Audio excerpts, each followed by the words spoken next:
রাজ্য পুলিশের এসটিএফ এর কাছে একটা ইনপুট আসে যে বাংলাদেশের নিষিদ্ধ জঙ্গি সংগঠন এবিটি, যাকে আনসারুল্লাহ বাংলা টিম বলা হয়, সেই নিষিদ্ধ জঙ্গি সংগঠন, এটি একটি নিষিদ্ধ ইসলামিক জঙ্গি সংগঠন, তার কয়েকজন সদস্য এই রাজ্যে কোনো একটি জায়গায় স্লিপার সেল তৈরি করেছে এবং নাশকতামূলক কার্যকলাপে যাতে স্থানীয় যুবকদের অংশীদার করা যায় সেই ব্যাপারে চেষ্টা চালাচ্ছে।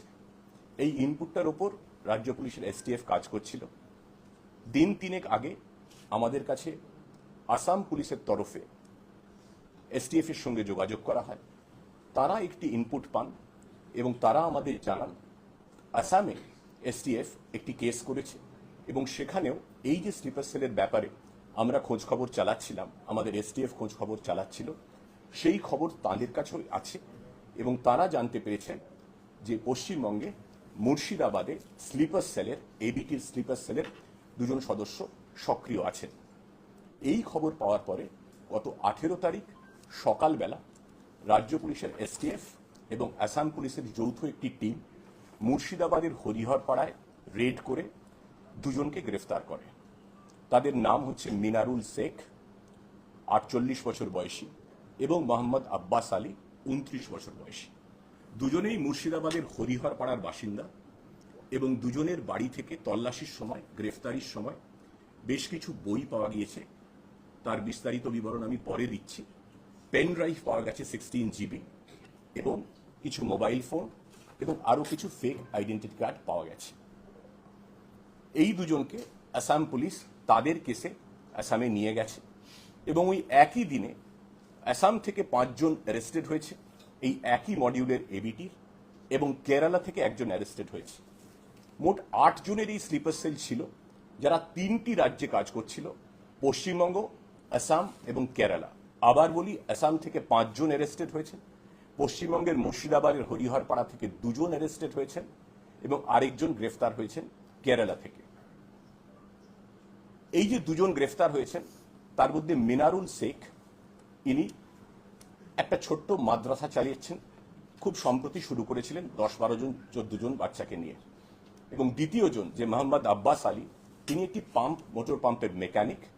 এই আব্বাস আলী 2018 সালে একজন নাবালিকাকে অপহরণ করে যৌন নির্যাতনের মামলা, পক্সো মামলায় অভিযুক্ত ছিলেন, চার্জশিট দেওয়া হয়েছিল, তিনি 2 বছর জেলও খেটেছেন। আসাম পুলিশের এসটিএফ এবং আমাদের রাজ্য পুলিশের এসটিএফ তারা যৌথ তদন্তে গোয়েন্দা দফতরের সাহায্যে যেটুকু জানা গেছে সেটা হচ্ছে এই আনসারুল্লাহ বাংলা টিম, যাকে এবিটি বলছি, তাকে আনসার আল ইসলাম বাংলাদেশ বা আনসার বাংলাও বলা হয়। এটি একটি নিষিদ্ধ ইসলামিক জঙ্গি সংগঠন। 2013 থেকে 15-র মধ্যে একাধিক দেশে এটা নিষিদ্ধ করা হয় এই সংগঠনের কার্যকলাপ। যে যে দেশগুলিতে এই সংগঠন নিষিদ্ধ আছে সেটা হলো বাংলাদেশ, ভারত, ইউনাইটেড কিংডম মানে ইংল্যান্ড এবং মার্কিন যুক্তরাষ্ট্র। এই সংগঠনটি একাধিক ব্লগারকে হত্যা করেছে 2013 এবং 15-তে। একটি কুখ্যাত ব্যাংক ডাকাতি, যাকে আমরা আশুলিয়া ব্যাংক রবারি বলা হয় বাংলাদেশে, আপনারা খোঁজ করলে পাবেন, তাতে এরা যুক্ত ছিল। এবং এরা এই স্লিপার সেল, তার উদ্দেশ্য ছিল ভারতবর্ষে নাশকতামূলক কাজকর্মে উদ্বুদ্ধ করা স্থানীয় যুবকদের এবং যাতে তারা এই সংগঠনে যোগ দেয়। এবিটির এই যে স্লিপার সেলের যে সদস্যরা, এদের কাজ ছিল মূলত 2টি জায়গা থেকে স্থানীয় যুবকদের এই সংগঠনে টেনে আনার কাজটা করা। একটা মুর্শিদাবাদ, একটা হচ্ছে আলিপুরদুয়ার।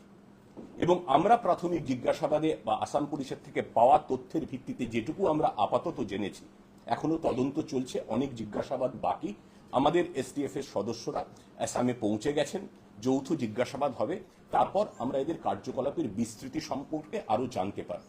কিন্তু প্রাথমিক যেটুকু জানা গেছে, এদের উদ্দেশ্য ছিল অস্ত্র জোগাড় করা, যেটা বললাম স্থানীয় যুবকদের উদ্বুদ্ধ করে সংগঠনে টানা, এবং চিকেন স্নেক যেটা আমরা বলি, শিলিগুড়ির উত্তরবঙ্গের যে করিডরটা আছে, যেটা উত্তর পূর্বাঞ্চল ভারতের সঙ্গে যোগাযোগ স্থাপন করে, যেটা চিকেন স্নেক বলি আমরা, সেই 7 সিস্টার্স উত্তর পূর্বাঞ্চলের 7টি যে রাজ্য আছে, শিলিগুড়ির সঙ্গে যে যোগসূত্র চিকেন স্নেক, সেই অংশটিতে তাদের নাশকতামূলক কাজকর্মের সক্রিয় এবং নেপথ্যে থেকে দুভাবেই স্লিপার সেলের মাধ্যমে এবং গোপনে অস্ত্র সংগ্রহের মাধ্যমে ভারত বিরোধী কার্যকলাপে আরো বেশি সক্রিয় হয়ে ওঠা।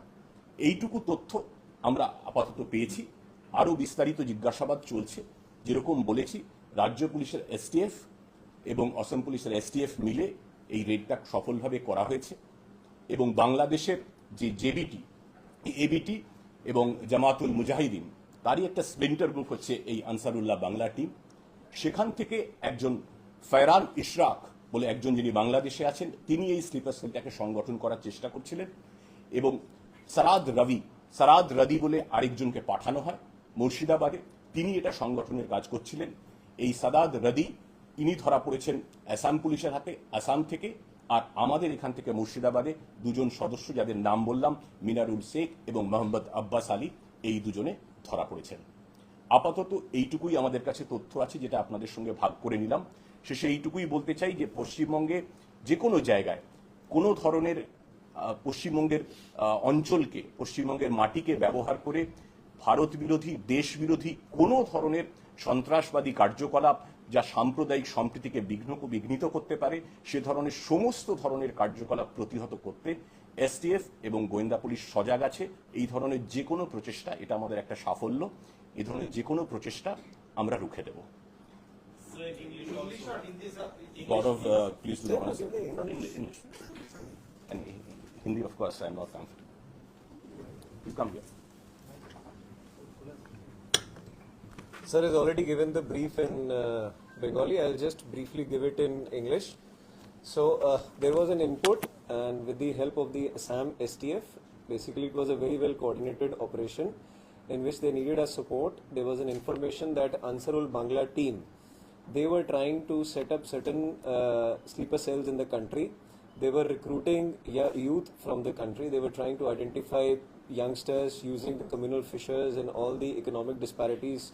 And from there, they were trying to pick up the youth who are, useful for their ideology. And for that, they had the person who was the head of the ABT, his close associate, Sir has said, Farhan Ishrar. He had sent one person called Saad Radi. Saad Radi had come to Bengal, to India, to conduct this kind of recruitment activity. And in the process, he visited 3 states of Kerala, West Bengal and Assam.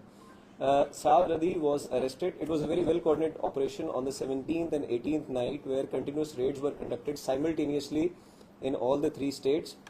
Saad Radi was arrested from Kerala, and Minarul and Abbas were arrested from Hariharpada in Murshidabad. And then the Assam STF also arrested 5 persons from Assam. I'll focus on Minarul and Abbas. Minarul and Abbas, they are the residents of Hariharpada in Murshidabad, in the Behrampur in the Hariharpada police station area. Minarul is a pump mechanic, 48 years old, and Abbas is a young fellow, 29 years old. He was trying to, set up a small education center for 12 to 14 children, where recently it has started. Abbas has a criminal history. He was arrested previously also in a case of, POXO and crime against, in a case of POXO, kidnapping and rape. And he had already been in imprisonment for 2 years. He was out on bail. And in this operation, a lot of documents were seized, mobile phones were seized, a 16 GB pen drive has been seized, and all these books, documents, mobile phones, the entire seizure has been taken by the Assam police. As of now, when we talk, the production is going on in the court in the Assam by the Assam STF, and we are in touch with them. Our team has already gone there in Assam to obtain all the details and the interrogations about interrogation reports about these individuals. We are going to conduct joint interrogations. We are more keenly interested about their plans, what were their kind of action plan or programs which they intended to conduct in our side, in the state of West Bengal, specifically and generally in our country. It is very clear from these arrests and the way these modules were being set up that they had been targeting, they had been set up with a specific ideology of causing disruption in the country, causing terrorist activities, and as the sir mentioned earlier, it was specific, what we obtained in the input was a specific target of Siliguri corridor, which was mentioned over there. So keeping, and of course, recruitment is one important part of their objective, and collection or the procurement of arms for the purpose. So keeping all that in mind, the operations have been conducted, very well coordinated and successful operation, and we are in touch with the SAM STF to take further this entire operation and to unearth any more persons or modules which were involved in this particular gang. So just to remind on the ABT and See, as I mentioned earlier also, we have this ABT chief, Jashuddin Rahmani. So this person's, what as per the input which we have as of now is Farhan Ishrar was the person who was sitting in Bangladesh as of now. So he was the one who coordinated everything.